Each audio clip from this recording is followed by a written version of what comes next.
Fast bowler Mohammad Aamir ने international cricket में वापसी के हवाले से वाज़ेह जवाब दे दिया है।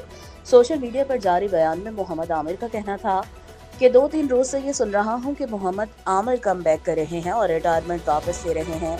मोहम्मद आमिर ने वाज़ेह किया कि मेरी किसी से कम बैक या रिटायरमेंट वापस लेने के हवाले से कोई बात नहीं हुई, ना मेरा कोई प्लान है। मैंने रिटायरमेंट के हवाले से जो फैसला किया था वो अब डन है। मेरे फैंस कहते हैं कि मैं वापस आ जाऊं, लेकिन अब पाकिस्तान क्रिकेट को आगे भी बढ़ना है। इस्तांबुल ग्लोबल स्पोर्ट फ्लोटेला के गिरफ्तार रुकन ने इसराइली जेल में इस्लाम कबूल कर लिया।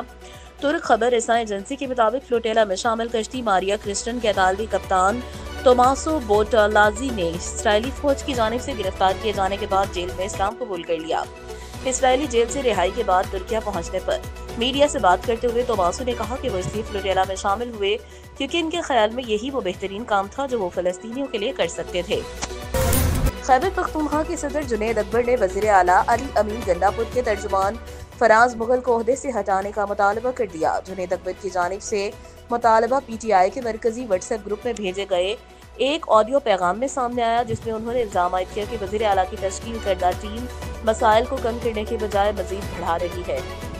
उन्होंने कहा, सेनेटर एमल वली की सिक्योरिटी से मुतालिक मेरी ट्वीट पर फराज मुगल ने तनकीद की, जबकि इससे कबल भी वो फेक अकाउंट्स के जरिए ऐसी हरकत कर चुका है। ख्वाजा आसिफ ने कहा कि भारत की तरफ से किसी किस्म के एडवेंचर को खारिज अज़ इम्कान करार नहीं दिया जा सकता, लेकिन जो भारत को नुकसान पहुंचेगा इसके मुतालिक ये जरूर सोचेंगे।